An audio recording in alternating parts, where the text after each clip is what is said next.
in the western province of Homs. The army is now said to be heading towards the flashpoint city of Homs, which has also been a hotbed for the country's foreign-backed insurgency.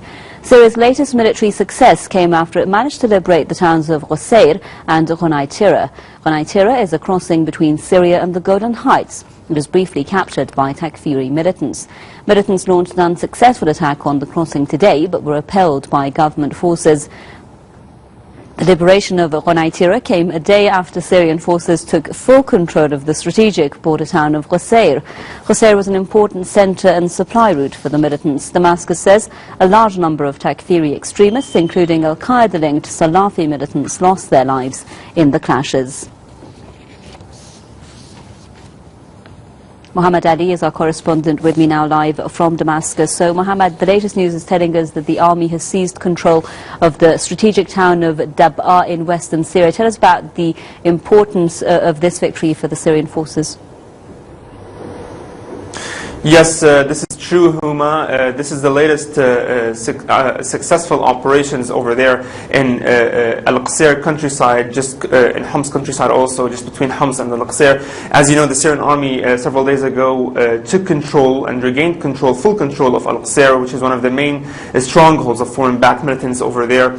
However, as you know, the militants who were not killed over there escaped away to places like al-Daba'a town and of course Arjun and other places. However, all of those have been secured, the latest of which al-Daba'a over there. After they escaped, the militants over there, they were also killed.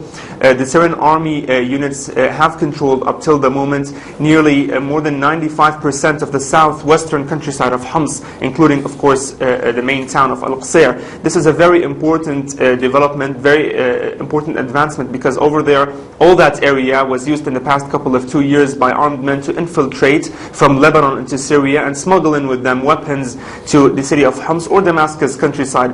So it is a major defeat against armed men over there, a major victory for the Syrian army. Now we can say that the only hideout or refuge where armed men are present in all of the southwestern countryside of Homs is eastern al-Buwaida. This is an area where there are still armed men. However, we know that the army is moving towards it as we speak. And not only al-Daba'a town was the latest success by the army, where it secured it and cleared of militants. We also know just yesterday evening we have received that the army also cleared al-Mas'udiyya and al-Salihiyya. Those are also places near al-Qusayr where armed men used to be escaping to during the fight in that town. So we can say, Huma, that the fight for the southwestern countryside of Homs is one of the major battles, three battles perhaps spoken by the media and experts here that are very important.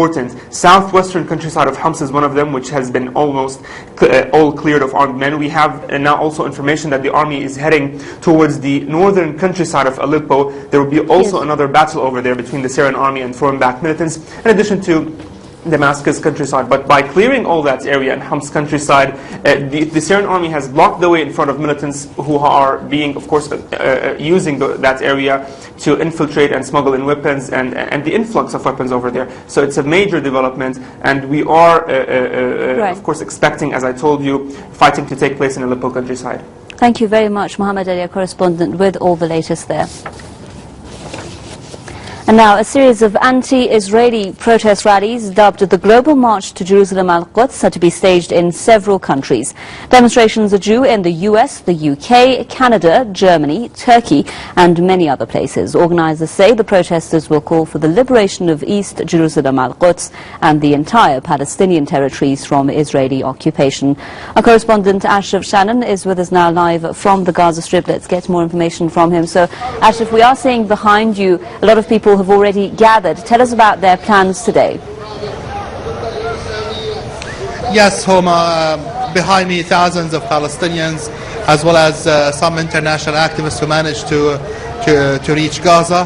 They gathered here to take part in the Global March to Jerusalem, which is an international event where people around the world are asked to go as close as possible to the borders with the historical land of Palestine. Only 500 meters north of where I'm standing is the Erez crossing, which is an Israeli-controlled crossing with Gaza, and this is how far the protesters in Gaza have reached. People here, and whether Palestinians or not, they're all demanding the freedom for Palestine, the freedom of Jerusalem, al-Quds, and they're demanding that international intervention to stop the aggressions against the people of Jerusalem and what they describe as Judaization of the holy city by the Israelis, who try to actually they do evict and kick out the Palestinian residents of Jerusalem al-Quds and replace them with Jewish settlers, and they also confiscate their lands and demolish their homes. So people here, everyone you talk to, they say they want the full liberation of Palestine. They're not only talking about the lands that were occupied in 1967 during the Six-Day War. They're demanding the complete liberation of the land of Palestine. Right, and Ashraf, quickly before we leave you, you told us that last year things became violent and at least one of these protesters was killed. Should we be expecting violence this time as well? Well, how things unfold today remains to be seen. The event now is gaining momentum.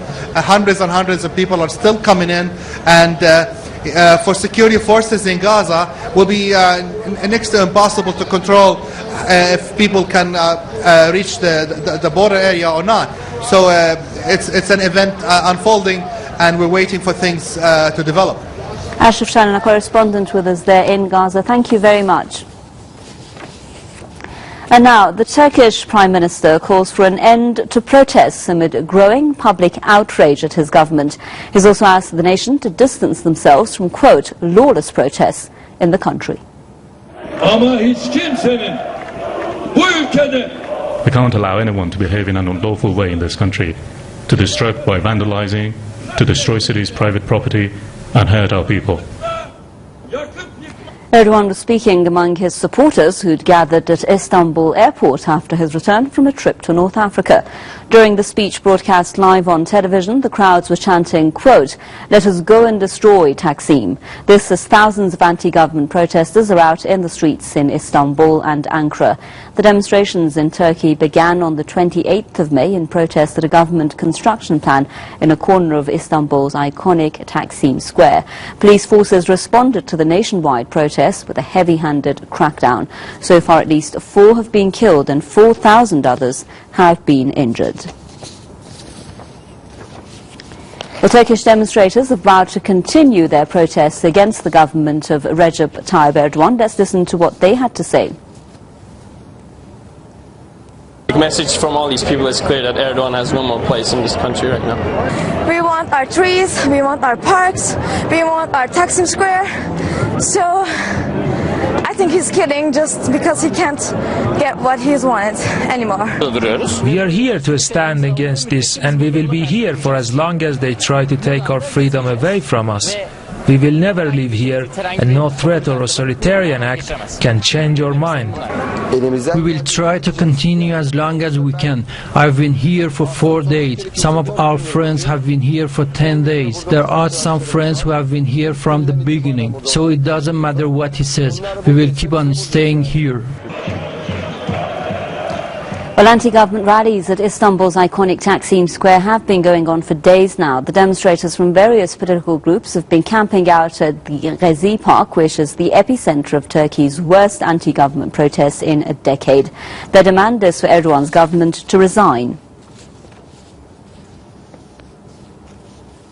Let's get more now from PressTV's Serena Shim, our correspondent in Istanbul, with me now on the line. So, Serena, we know that the protesters in Taksim have been waiting for Erdogan to return. Now that he's back in Turkey, what are they saying and what are their plans for the continuation of their rallies?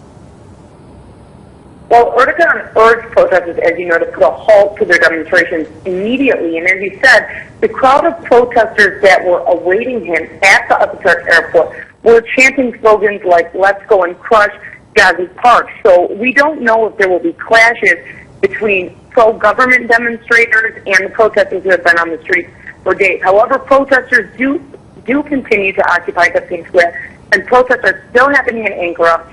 Izmir protesters said that they plan on staying until the Prime Minister resigns. Given the fact that Erdogan remained violent, protesters said that they will demand from of their demands to the Deputy Prime Minister, while Erdogan was in Africa. However, the Deputy Prime Minister said that they were going to be looking into a list of demands, while the Turkish President Abdullah took a lighter tone with the protesters as well. However, given Erdogan's comments last night, he took a completely different tone, so we're still going to have to wait and see how that pans out. Now, most of the protests are happening at night, as in the day most people are at work. However, we have not heard of police using tear gas late last night.